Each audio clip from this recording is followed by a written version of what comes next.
Dr. Elena Vasquez rubbed her tired eyes as she stared at the computer screen. It was past midnight again, and the research facility was empty except for the night security guard making his rounds. She had been working at the International Space Research Center for 3 years now, studying signals from deep space. Most nights were the same: static background noise and the occasional false alarm that turned out to be nothing more than interference from satellites. But tonight was different. The signal had been coming in for the past 2 hours, and it wasn't like anything she had ever seen before. The patterns were too organized, too perfect to be random space noise.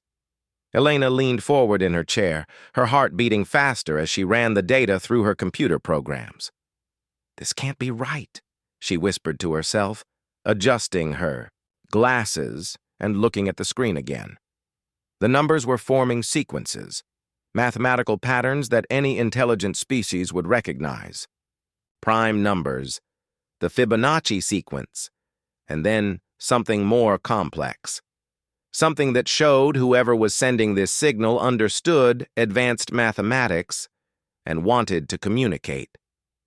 Elena had dreamed of this moment her entire life.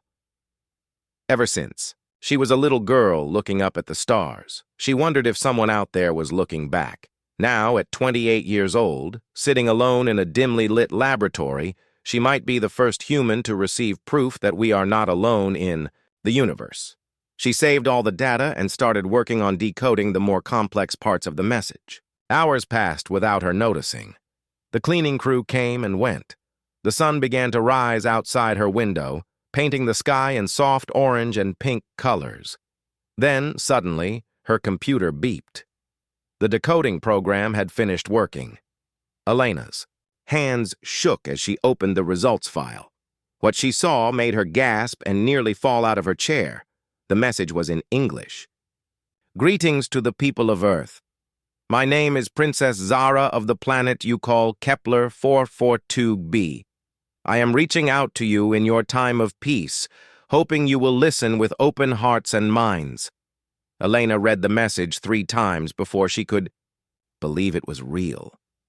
The English wasn't perfect, but it was clear and understandable. Whoever this Princess Zara was, she had been studying human languages. The message continued. "My people are travelers now, no longer able to call any world home. Our planet is dying, and we have been searching the stars for a new place to live. We do not wish to take anything from you or cause harm. We only ask for a chance to survive." Elena's mind raced with questions. How many aliens were there? How far away were they? How long had they been watching Earth? But most importantly, was this really happening, or was someone playing an elaborate trick on her? She spent the next several hours checking and double-checking everything. She traced the signal's origin point, verified that it came from deep space, and ran every test she could think of to make sure it wasn't fake. By the time her colleagues started arriving for work, Elena was certain she was dealing with something real, but she also knew she couldn't tell anyone yet. Not until she knew more. When her supervisor, Dr. Chen, stopped by her desk to check on her work, Elena quickly closed the alien message and pretended to be working on routine data analysis. "You're here early again," Dr. Chen said with a concerned smile. "You know you don't have to work all night, right? The stars will still be there tomorrow." "I know," Elena replied, forcing a casual tone. "I just got caught up in something interesting. You know how it is." Dr. Chen nodded and walked away, but Elena noticed he glanced back at her computer screen. She would have to be more careful. That evening, Elena stayed late again, but this time she had a plan. She had spent the day researching everything she could about Kepler 442b, a planet about 1/200 light-years away from Earth. Scientists had always thought it might be able to support life, but no one expected it to actually have intelligent beings living there. She composed a response message, keeping it simple and friendly. "Hello, Princess Zara. My name is Dr. Elena Vasquez. I am a scientist who studies space signals. I received your message and I believe you. I want to help you and your people if I can. Can you tell me more about your situation?" She sent the message using the same frequency and waited. If the aliens were really 1,200 light-years away, it would take 2,400 years for messages to travel back and forth. But if they were closer now, if they were already traveling toward Earth. 3 hours later, her computer alerted her to an incoming signal. "Dr. Vasquez, thank you for responding. We are not at our homeworld anymore. Our ships are currently about 6 months away from your solar system. We have been traveling for many years, and we chose Earth because your people seem capable of both great kindness and great intelligence." Elena's heart nearly stopped. 6 months away. That meant in half a year, alien ships would reach Earth. She was probably the only person on the planet who knew this was happening. The message continued. "I have been studying your broadcasts and communications for some time. I speak several of your languages now. I chose to contact you because your work shows you are someone who seeks truth and knowledge. I hope I have chosen wisely." Over the following weeks, Elena and Princess Zara exchanged dozens of messages. Elena learned that Zara's people were refugees fleeing a planet that was becoming uninhabitable due to their sun's increasing instability. There were about 50,000 of them spread across multiple ships, including families with children, elderly individuals, and skilled workers of all kinds. Zara explained that she was not just a princess by birth, but had been chosen to lead the evacuation because of her skills in diplomacy and her ability to make difficult decisions. She had given up her comfortable life and her claim to rule in order to guide her people to safety. "I carry the weight of 50,000 lives," Zara wrote in one message. "Every decision I make affects not just my own future, but the future of children who have never known a real home, parents who have sacrificed everything for the chance that their families might survive." Elena found herself looking forward to these conversations more than anything else in her life. Through their messages, she began to see Zara not just as an alien, but as a person dealing with incredible pressure and responsibility. Zara was intelligent, thoughtful, and despite the formal way she wrote, Elena could sense a deep loneliness in her words. As the weeks passed, Elena realized she was facing an impossible situation. She was sitting on the most important discovery in human history, but she couldn't tell anyone without putting both herself and the aliens at risk.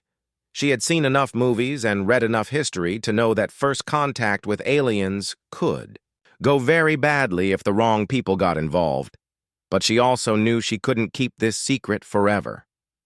In a few months, alien ships would arrive at Earth, and the whole world would know. The question was, what would happen then? Would humanity welcome these refugees with open arms, or would fear and suspicion lead to conflict? Elena looked up at the night sky through her laboratory window, knowing that somewhere out there, Princess Zara was looking at the same stars, carrying the hopes and fears of her entire civilization. Two women from different worlds, connected by radio waves and a shared hope that understanding could bridge any gap no matter how vast. 3 weeks had passed since Elena first made contact with Princess Zara, and keeping the secret was becoming harder every day. She found herself making excuses to stay late at the research facility, telling her colleagues she was working on a special project. Which wasn't entirely a lie. Elena had discovered an old observatory about 20 miles outside the city. It had been abandoned for years after the university built a newer facility, but the equipment was still functional. More importantly, it was private. She had been going there every night after work, using her own car and her own time, to communicate with the alien princess without anyone watching over her shoulder. Tonight was different, though. Zara had promised to show Elena something special. Images of her home world and the refugee fleet. Elena had spent the afternoon setting up holographic projection equipment she had borrowed from the lab, hoping it would work with alien technology à l'Elbas. The sun set behind the hills. Elena sat alone in the old observatory, her laptop connected to the radio equipment. The familiar beep of an incoming message made her heart race with anticipation. "Dr. Vasquez, are you ready to see my world?" Zara's message appeared on the screen. "Yes, I'm ready," Elena typed back quickly.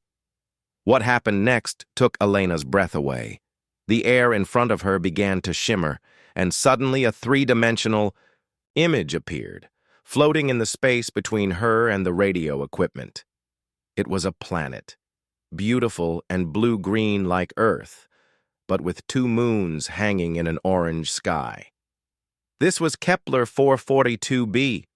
Zara's voice came through speakers Elena had, connected to her computer. The alien princess was speaking now instead of just sending written messages, and her voice was surprisingly warm and musical. This was our home for 10,000 years. As Elena watched, the image of the planet began to change.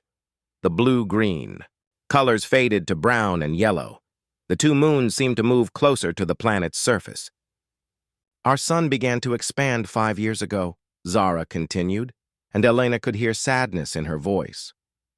At first, we thought we could adapt. We built underground cities and developed new technology to protect ourselves from the heat and radiation.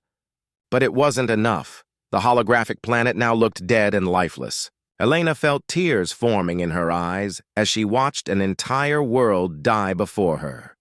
"We had to make a choice," Zara said. "Stay and die with our world, or leave everything behind and search for a new home among the stars."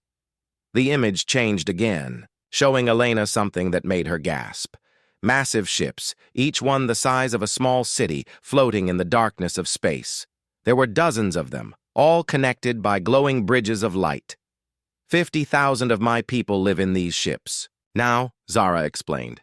Families, children, elderly people, scientists, artists, teachers, everyone who was willing to leave everything they knew for the chance of survival. Elena stared at the fleet in wonder. Each ship looked like a work of art, with curved surfaces that seemed to flow like water frozen in time. Lights twinkled in countless windows, and Elena realized she was looking at entire communities of living beings, all traveling through space together. "It's beautiful," Elena whispered. "Thank you," Zara replied, and Elena could hear the smile in her voice. "But it has also been very difficult. We have been traveling for 3 years now. Many of our people have never seen a planet's surface. The children ask questions about what grass feels like, what rain smells like. I try to describe these things to them, but words are not enough." Elena found herself wanting to comfort this alien princess she had never met in person. There was something about Zara's voice, the way she spoke about her people with such care and responsibility, that touched Elena's heart. "Why did you choose Earth?" Elena asked. The holographic image shifted to show Earth from space, looking small and blue against the black backdrop of the universe.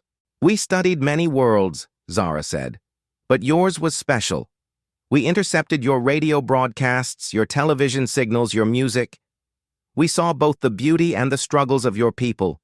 We learned your languages by listening to your stories." Elena was amazed. "How long have you been watching us?" 2 years, Zara admitted. "I wanted to understand humanity before we made contact. I watched your movies about alien encounters, and I noticed that sometimes the stories ended in friendship. But often they ended in conflict.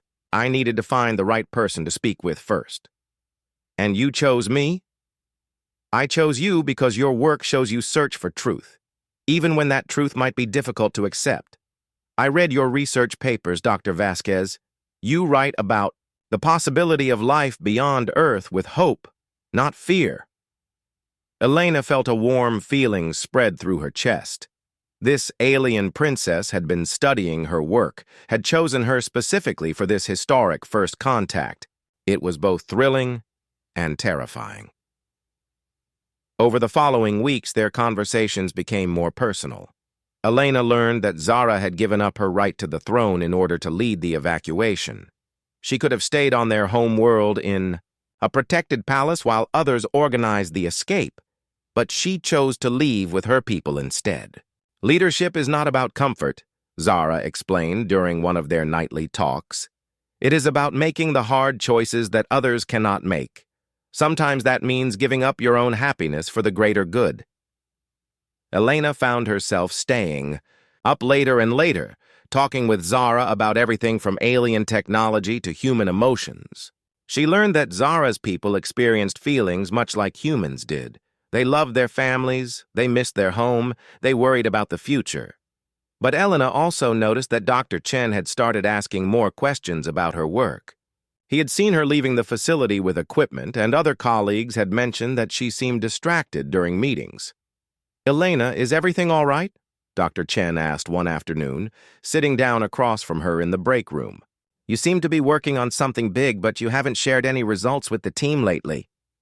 Elena's stomach dropped. She had been so focused on her conversations with Zara that she hadn't been careful enough about covering her tracks. Just exploring some new signal analysis techniques," she said, trying to sound casual. "Nothing concrete yet." Dr. Chen studied her face for a moment. "You know you can come to me if you need help with anything, right? That's what I'm here for." "I know," Elena replied. "Thank you." But as Dr. Chen walked away, Elena realized that her secret was becoming harder to keep. She had been missing regular staff meetings, turning in routine reports late, and spending facility resources on her private communications with Zara. Meanwhile, her relationship with the alien princess was growing deeper. Elena found herself looking forward to their conversations more than anything else in her life. Zara shared stories about her people's culture, their art, their philosophy. Elena talked about human history, literature, and her own dreams of exploring space. One night, as Elena sat in the old observatory watching another holographic display of the alien fleet, Zara said something that made Elena's heart skip a beat. "Vasquez." "Elena, I want you to know that these conversations have meant more to me than I can express. For so long, I have carried the burden of leadership alone. Speaking with you has reminded me that even across the vastness of space, two minds can find understanding." Elena stared at the image of the beautiful ships floating in space, knowing that somewhere among them was a being she had never seen but felt closer to than anyone in her own world. "I feel the same way," Elena said softly. As the weeks passed, Elena realized she was falling for someone she had never physically met, someone from another world who was carrying the hopes of 50,000 refugees. And based on the warmth in Zara's voice during their conversations, she suspected the alien princess might be developing feelings too. But their peaceful communication was about to be disrupted. Unknown to Elena, government agencies had been monitoring unusual radio activity from her facility. Soon, she would have to choose between her safety and standing with the alien princess, who had become so much more than just a historic first contact. Elena's world came crashing down on a Tuesday morning in November. She had just arrived at the research facility with her usual cup of coffee when she found 3 men in dark suits waiting by her desk. Dr. Chen stood nearby with a worried expression on his face.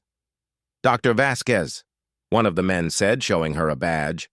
"I'm Agent Rodriguez from the Department of Homeland Security. We need to speak with you about your recent research activities." Elena's heart sank. She had known this day might come, but she wasn't prepared for how terrifying it would feel. Her hands started shaking as she set down her coffee cup. "I don't understand," she said, trying to keep her voice steady. "What research activities?" "Ma'am, we've been monitoring unusual radio transmissions from this facility," Agent Rodriguez continued. "Transmissions that appear to be directed toward deep space. We need you to come with us for questioning."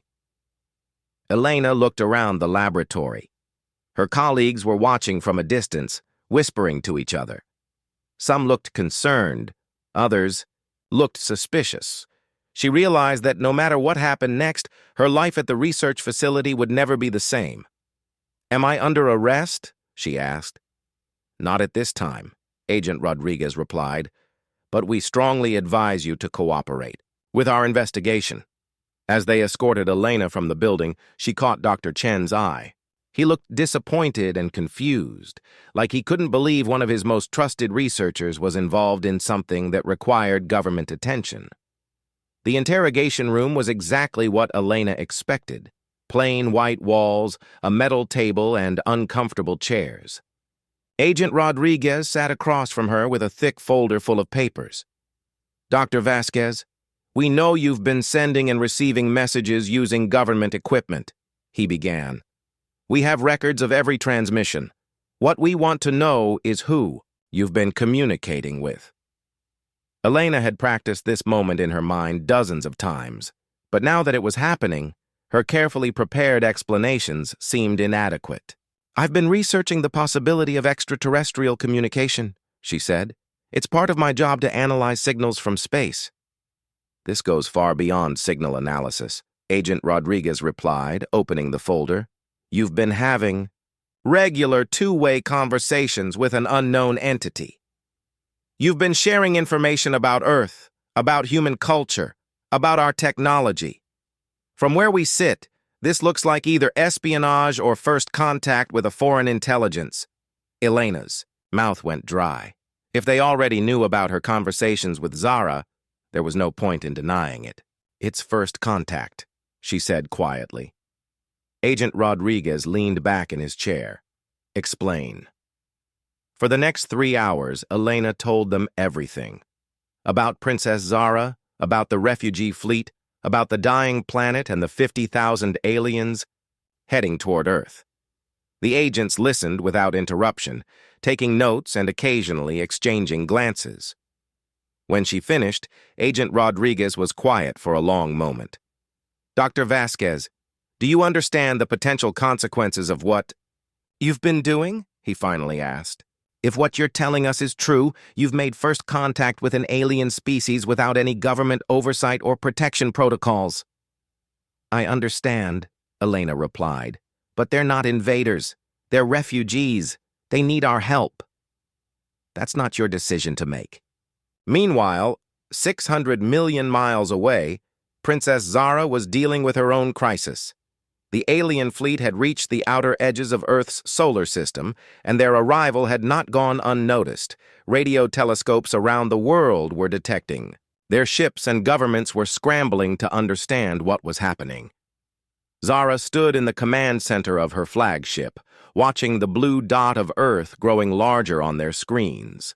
Her advisors surrounded her, all talking at once about the risks they faced. "Princess, we're picking up increased military activity on the planet," her chief navigator reported. "Multiple nations are mobilizing their space forces. Some of their news broadcasts are calling us invaders," another advisor added. "They're showing footage of our ships and warning people to prepare for attack." Zara felt the weight of 50,000 lives pressing down on her shoulders. She had hoped that Elena would be able to prepare her people for their arrival, but it seemed that wasn't going to happen. "What about Dr. Vasquez?" Zara asked. "Have we heard from her?" "No communication for 72 hours, her communications officer replied. Her last message said she was having difficulties at work. Zara closed her eyes and tried to think. They had come too far to turn back now, but approaching a planet where they were seen as a threat could lead to disaster for everyone. Back on Earth, Elena sat in a government holding facility, watching news reports on a small television.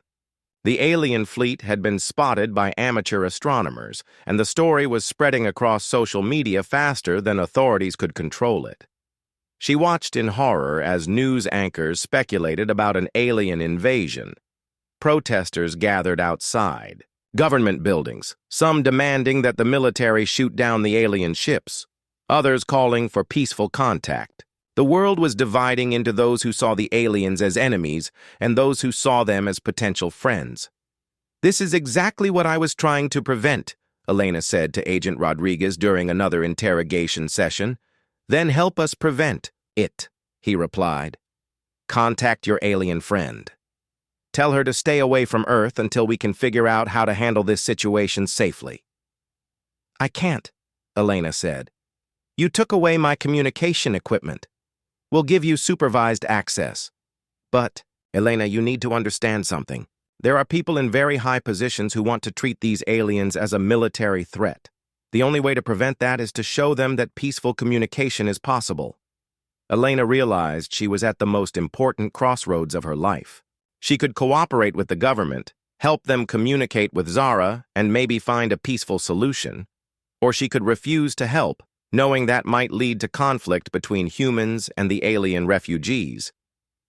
But there was a third option, one that scared her more than anything else. The next day, Elena made a decision that would change everything. During a break in her interrogation, she asked to speak with Agent Rodriguez privately. "I want to make a statement," she said. "A public statement. I want to tell the world what I know about Princess Zara and her people." Agent Rodriguez shook his head. "That's not possible. This situation is classified." "Then declassify it," Elena replied firmly. "The world is already panicking because they don't know what's happening. Let me tell them the truth." "And if we refuse?" Elena met his gaze steadily. "Then you'll have to decide whether you want to handle first contact through fear and secrecy or through honesty and hope." Over the following days, Elena watched as governments around the world debated how to respond to the alien fleet. Some countries wanted to attack the ships before they could get closer to Earth. Others wanted to attempt communication. A few suggested trying to hide from the aliens entirely. But Elena knew that Princess Zara was watching all of this too. The alien princess was seeing humanity at its most divided and fearful, and Elena wondered what Zara must be thinking about the species she had hoped would welcome her people. From her holding cell, Elena could see the night sky through a small window. Somewhere up there, 50,000 refugees were waiting to learn whether they would be welcomed as friends or destroyed as enemies. The question that had started this whole story, human, are you truly choosing to stand with me? Was about to be answered, not just by Elena, but by all of humanity. Elena pressed her hand against the cold window and whispered, "I'm still here, Zara. I'm still choosing to stand with you." But she didn't know if her voice could reach across the vast distance between them, or if it would even matter when the whole world was about to make its choice about the fate of the alien refugees. Elena had been in government custody for 6 days when everything changed. She was eating breakfast in her small holding room when Agent Rodriguez burst through the door, his face pale with urgency. "Dr. Vasquez, we need your help," he said, sitting down across from her. "The situation has escalated beyond anything we prepared for." Elena set down her spoon and looked at him carefully. "What's happened?" "The alien fleet has moved into Earth's atmosphere," Rodriguez explained. "They're not responding to any of our communication attempts. Military forces from 12 countries are positioning themselves for a possible attack, and we have less than 6 hours before someone makes a decision that could start a war." Elena's heart raced. "Where are they positioned?" "Directly above the United Nations building in New York," Rodriguez replied. "It's like they're asking for a formal meeting, but nobody knows how to respond." Elena stood up quickly. "I need to contact Princess Zara immediately." "That's what we're hoping," Rodriguez said. "But there's something else. The story has leaked to the press. The whole world knows about your communications with the aliens. Some people are calling you a hero for making first contact. Others are calling you a traitor for not reporting it sooner." Elena's stomach dropped. "What do you mean it leaked?" Rodriguez handed her a tablet showing news coverage from around the world. Elena saw her own photo on screen after screen, with headlines like "Scientists' Secret Alien Romance" and "First Contact, Love Across the Stars." Some news channels were treating it like a beautiful love story, while others were questioning whether she had put humanity at risk. "There are protests outside this facility," Rodriguez continued. "Some people want you released so you can help with peaceful contact. Others want you arrested for treason. The government is under incredible pressure to do anything, to resolve this situation." Elena realized this was her moment. Everything she had worked for, everything she believed in, came down to the next few hours. I'll help, she said firmly. But I have conditions. What conditions? I want to make my communication with Princess Zara completely public, Elena said. No secret government channels, no classified conversations. If the world is going to judge what happens next, they deserve to hear everything. Rodriguez looked uncomfortable. That's highly irregular. So is first contact with an alien species, Elena replied. Agent Rodriguez, you said yourself that military forces are ready to attack. The only way to prevent that is to show everyone that these aliens are not enemies. Let me prove it. 2 hours later, Elena found herself in a television studio that had been hastily converted into a communication center. News cameras surrounded her as technicians set up the radio equipment she would need to contact the alien fleet. Representatives from every major country sat in the observation room, watching her every move. Elena's hands shook as she adjusted the radio controls. She hadn't spoken to Zara in almost a week, and she had no idea what the alien princess was, thinking or feeling. Princess Zara, Elena said into the microphone, her voice being broadcast live to over 2 billion people around the world. This is Dr. Elena Vasquez. Are you there? For a long moment, there was only static. Elena's heart pounded as she waited, knowing that the fate of 2 species might depend on this conversation. Then Zara's familiar voice filled the studio, clear and strong. Elena, Zara said, and Elena could hear the relief in her voice. I was beginning to fear something terrible had happened to you. I'm okay, Elena replied, tears forming in her eyes. Zara, the whole world is watching us right now. They're scared, and some of them want to attack your ships. I need you to help me show them that you come in peace. I understand, Zara replied. Elena, may I ask you something? Of course. When your people discovered our communications, they could have punished you severely for making contact without permission. They could have forced you to betray our friendship. But you're here now, speaking to me publicly, knowing that your words will be judged by your entire species. Why are you taking such a risk? Elena looked directly into the camera, knowing that billions of people were hanging on her next words. Because I believe in you, she said simply. Because I've gotten to know you over these past months, and I know that you and your people are not enemies. You're refugees who need help, just like humans have been refugees throughout our history. And because someone needs to stand up and say that love and understanding are stronger than fear. In the observation room, Elena could see government officials exchanging glances. Some looked moved by her words. Others looked skeptical. Princess Zara, Elena continued, would you be willing to meet with Earth's leaders face to face, to show them that you're not a threat? There was a pause before Zara responded. Elena, such a meeting would be very dangerous for me. If your people decide we are enemies, I would be completely vulnerable. I know, Elena said, but I'll be there with you. I'll stand by your side. You would do that, even knowing the risks? Elena didn't hesitate. Yes. What happened next changed everything. Princess Zara agreed to come to Earth for a face-to-face meeting, but only if Elena was present as a cultural interpreter. The meeting would take place at the United Nations, with representatives from every country on Earth in attendance. But, as news of the planned meeting spread, protests erupted around the world. Some people supported the peaceful approach, gathering in parks and public squares to show their support for the alien refugees. Others demanded that the military shoot down the alien ships before they could land. Elena watched the news coverage from her hotel room near the United Nations building. She saw families holding signs that said, "Welcome to Earth," and "Love has no boundaries." She also saw angry crowds shouting about invasion and demanding that the aliens leave immediately. The night before the meeting, Elena couldn't sleep. She stood by her window, looking up at the sky where she could see the lights of the alien ships hovering silently above the city. Somewhere up there, Princess Zara was probably looking down at Earth, wondering if she had made the right choice. Elena's phone buzzed with a text message from Agent Rodriguez. There's been a development. A group calling themselves Earth Defense Force is planning to attack the landing site tomorrow. We have security in place, but I wanted you to know there could be danger.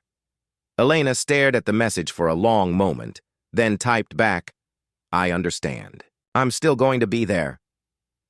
The next morning, Elena stood on the roof of the United Nations building, surrounded by security personnel and government officials.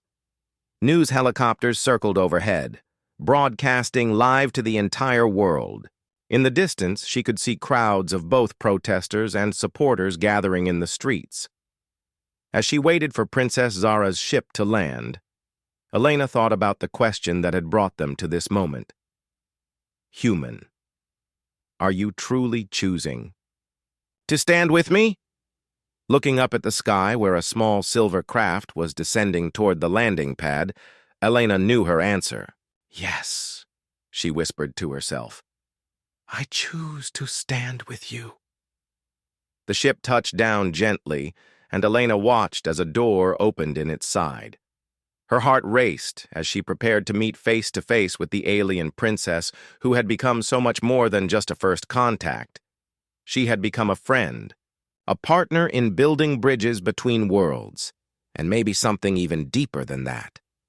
As Princess Zara stepped out of her ship, and their eyes met for the first time, Elena realized that this moment would determine not just the fate of the alien, refugees, but the future relationship between two entire species. She took a step forward, choosing to stand with the alien princess just as she had promised, no matter what happened next. 6 months had passed since the day that changed everything. Elena stood on the deck of the floating research station anchored in international waters, watching the sunrise paint the sky in brilliant colors. The sight never got old, especially knowing that she was witnessing the dawn of a new era for both humans and aliens. The floating city had grown from a small temporary settlement to a thriving community of 15,000 people, both human and alien. The structures rose from the ocean's surface like something from a dream, with flowing curves and gleaming surfaces that seemed to shift color with the light. It was beautiful, functional, and most importantly, it was home to refugees who had traveled across the galaxy seeking a new beginning. Elena sipped her morning coffee and smiled as she watched alien children playing with human children on the community playground. The young ones had adapted fastest to this new reality. They didn't see each other as different species. They just saw friends. "Good morning, Dr. Vasquez," came a familiar voice behind her. Elena turned to see Princess Zara, approaching, carrying 2 cups of the tea that had become popular among both communities. Even after 6 months, Elena still felt a little thrill when she saw Zara in person. The alien princess was tall and graceful, with silver-blue skin that seemed to shimmer in the sunlight and large, expressive eyes that held wisdom and kindness.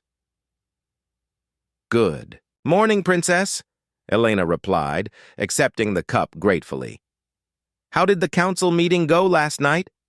Zara sat down beside Elena on the bench overlooking the harbor. "Please, just call me Zara. We've been through too much together for such formal titles." She paused, looking thoughtful. "The meeting went well. The human representatives from the United Nations are finally starting to understand our technology-sharing proposals." Elena nodded. The integration process had been challenging, but not in the ways anyone had expected. The biggest problems weren't cultural differences or communication barriers. They were bureaucratic, getting 12 different countries to agree on immigration policies for alien refugees had proven almost impossible. "What about the opposition groups?" Elena asked, referring to the human organizations that still demanded the aliens leave Earth. "Their protests are getting smaller," Zara replied. "I think people are starting to see that we're not here to take anything from them. We're here to contribute." Elena thought about how much had changed since that terrifying day when she and Zara first met face-to-face on the roof of the United Nations building.